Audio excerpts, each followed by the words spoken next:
Fans of Love and Hip Hop Atlanta are currently trying to catch their breath after what many are referring to as one of the most comfortable moments of season 13, and the internet is on fire. Videos of Mendeecees sitting there with her eyes locked and jaw clenched are all over timelines, group chats, and blogs. Preceded with Yandy's composed admission that she had an emotional bond with another man. Not a fling, not a one-night blunder, not physical. When he eventually responds, "I can't accept that," it's almost if the air is leaving the room. Let me now clarify. We're discussing what viewers are seeing on the program and the claims made by web reports. Fans' reactions to what is happening on screen are being discussed here. However, if the display is any guide, this isn't a little miscommunication. It appears that a marriage is being put to the test right now. What is the depth of that feeling? That is the question that everyone is plagued by. Because, in accordance with the, therefore, even though you are physically present in a marriage, your mind may be elsewhere.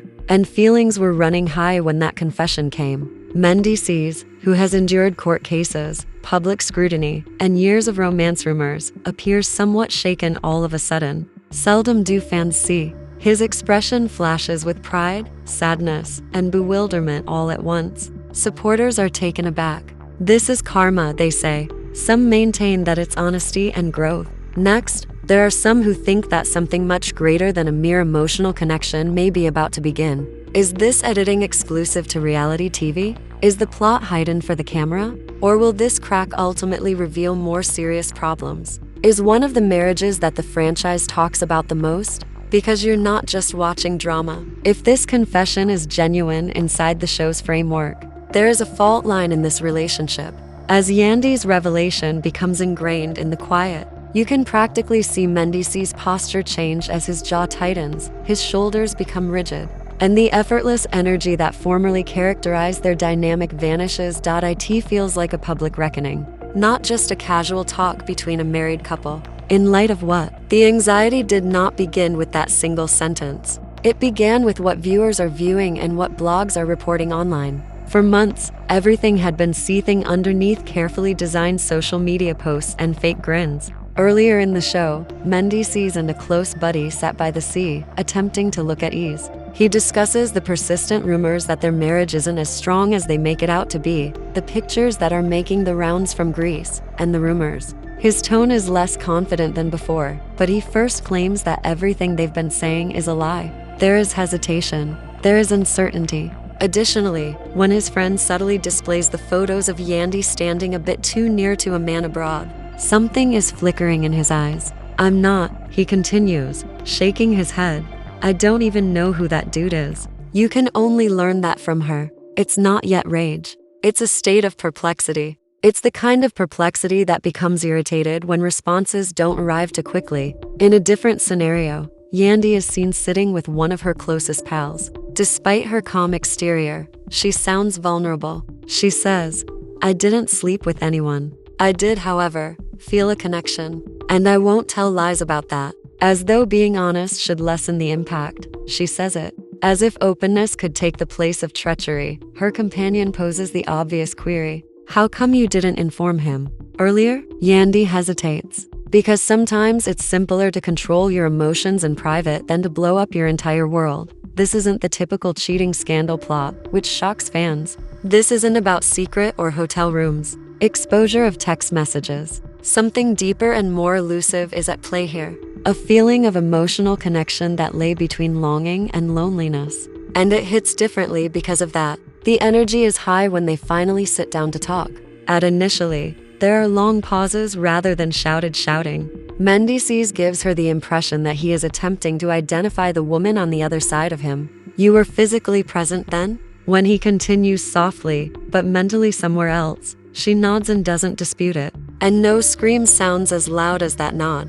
"To what depth was it?" he queries. "Was that merely conversation? Did it simply feel understood?" Sometimes emotional closeness doesn't begin with intention, Yandy tries to explain. It originates from seemingly innocuous interactions. She discusses feeling ignored and the need for approval during a time when their marriage seemed strained. She acknowledges that instead of confiding in her husband, she chose to confide in someone else. When he replied, his emotions were running high. "You believe that makes it better?" he says in a shaky voice. You believe that because you didn't physically cross a line? It's not cheating. Is it dishonest? She recoils in response. I didn't betray you like that, she asserts. But he gives a head shake.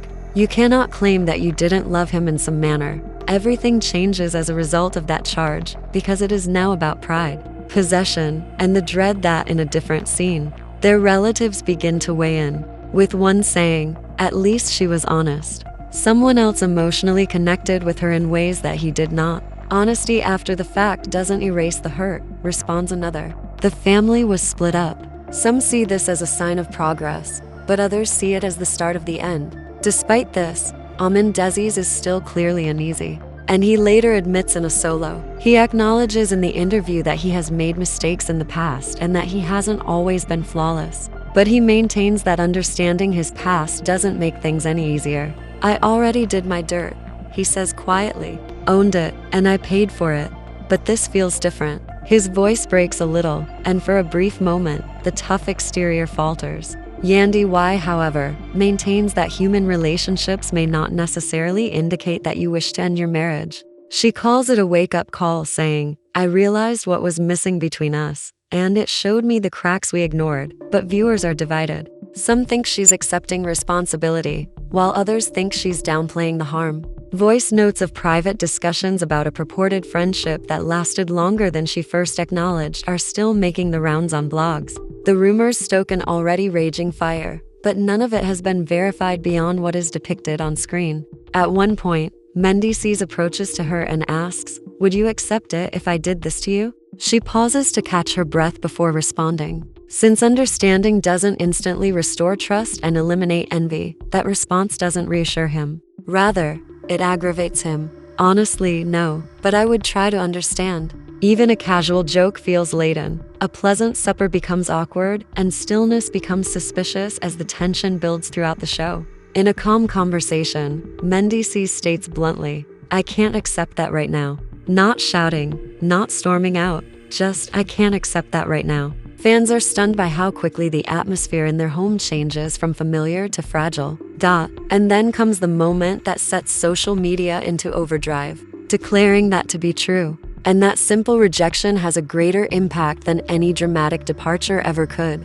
After he says it, the room is silent for a short while, and you can almost Yandy, who may have expected wrath, perhaps even shouting, but not that steady tone that carries more finality than rage ever could. Glances at him, shocked, but not defensive this time. Feel the weight bearing down on both of them. Cameras follow them later that night into the kitchen, a tiny, everyday room that has the atmosphere of a courtroom. As Yandy leans against the counter with her arms folded and tries to explain what she meant by emotional connection, it wasn't love, she adds cautiously.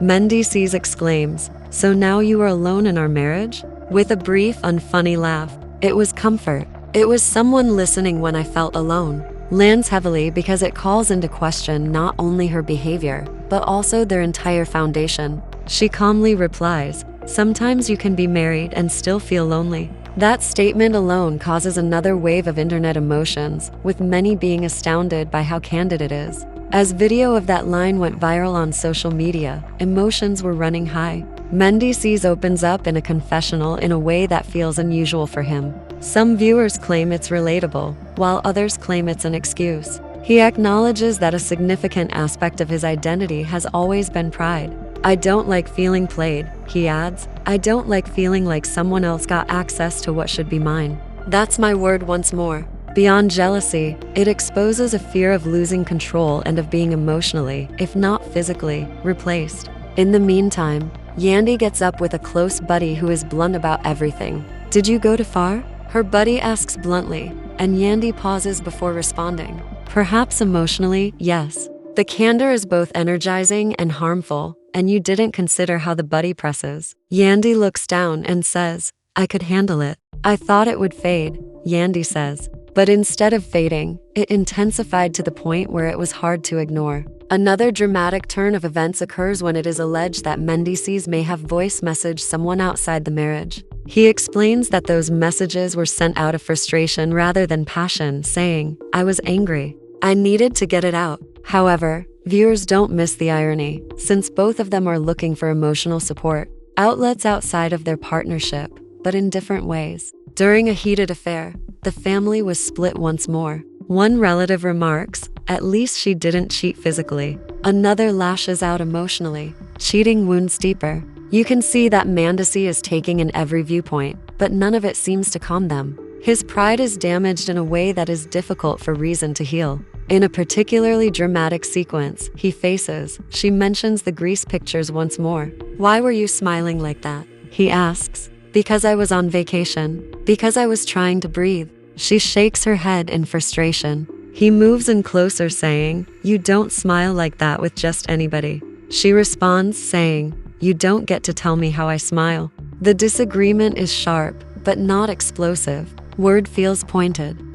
Fans are divided. Some say that Mendeecees is exaggerating, while others maintain that his response is warranted. Online commentators disagree whether emotional closeness outside of marriage is a deal breaker or an indication that something needs to be fixed. The discussion goes beyond the show and becomes a more general discussion on contemporary relationships. In a private moment caught on tape, Yandy acknowledges that she never meant for the relationship to take on significance. "I didn't wake up planning to hurt him," she says quietly, but intent doesn't erase impact. Mendeecees' thoughts keep returning to that, and he later tells a friend that she could visit there once. What prevents her from returning? It's not just about this one instance. It's about trust. It's about questioning whether every late-night text, every far away. Emotions surged once more when Yandy suggested counseling. "We need help," she adds. "We can't fix this alone."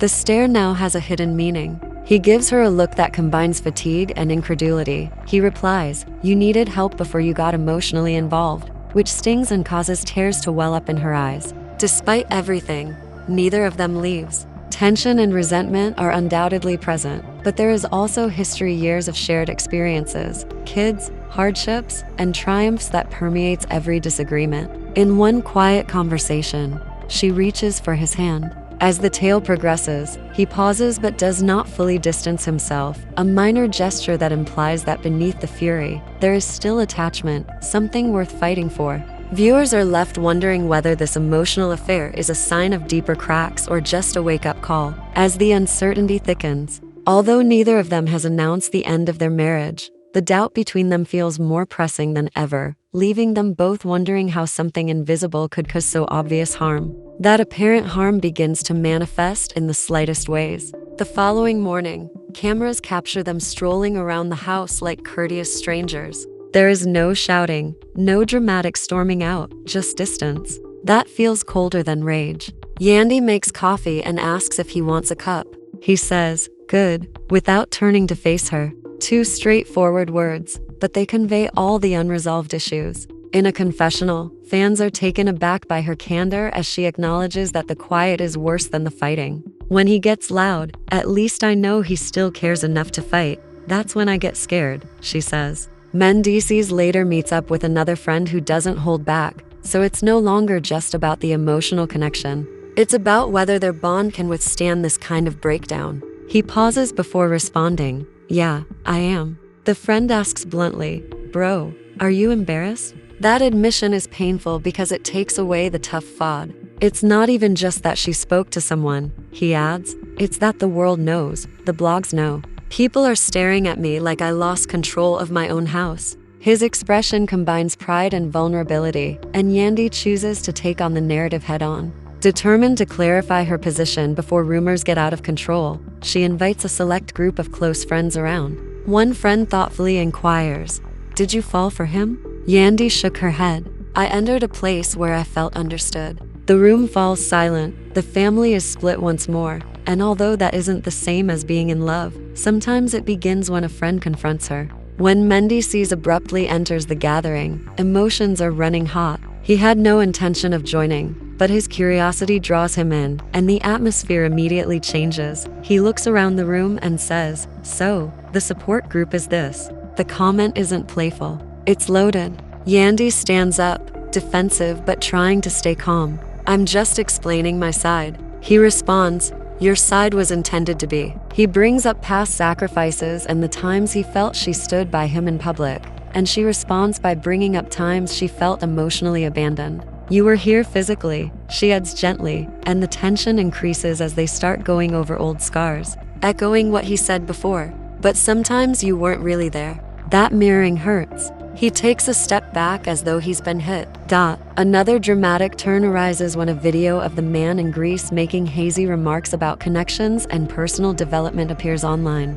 Fans make the connections despite the video's lack of clarity and specificity, and social media erupts with speculations. In a quiet scene later that night, Mendeecees finally lets his guard down. Some think the relationship was deeper than acknowledged, while others think the show is magnifying inconsequential interactions for ratings. In any case, the conjecture heightens the tension. For the first time, he says something that sounds less defensive and more fearful. "I don't want to lose you." Yandy's eyes tear up, and she responds, "Then don't push me away. Talk to me." However, it feels more difficult than ever to communicate. They try to have an open discussion without cameras around, but microphones still pick up bits and pieces. He asks her whether she ever thought of a future with the other man. "No," is her stern response. "Did you feel something you don't feel with me anymore?" He presses. She pauses, and her hesitancy says more than any words. The pause alone startled fans. When a relative implied that both of them were responsible for the connection, the family was split once more. "Marriage isn't one-sided," the relative said. "Emotional gaps don't just appear." Mendeecees sneers at the suggestion. He yells, "So, this is my fault now." Yandy intervenes swiftly, saying, "No one is blaming you, but we both ignored signs." The house feels heavier as days pass. Simple interactions carry undercurrents of suspicion. In a candid confessional, trust that was previously assumed now feels brittle. Her phone lights up, and he looks over. She watches if he goes outside to answer a call. In his reflection, Mendeecees states that forgiveness isn't about accepting what happened. Rather, it's about deciding to live with it. He then subtly adds, "I'm not sure if I can live with this yet." That uncertainty persists. In her own interview, Yandy confesses, "I could have lied, and I could have denied it completely," expressing a fear that being honest could cost her everything. But secrets were not what I wanted. Emotions were high again during a tense dinner scene where a simple debate about scheduling turns into something more complex. She feels that transparency is the first step toward mending, but rebuilding requires two willing people.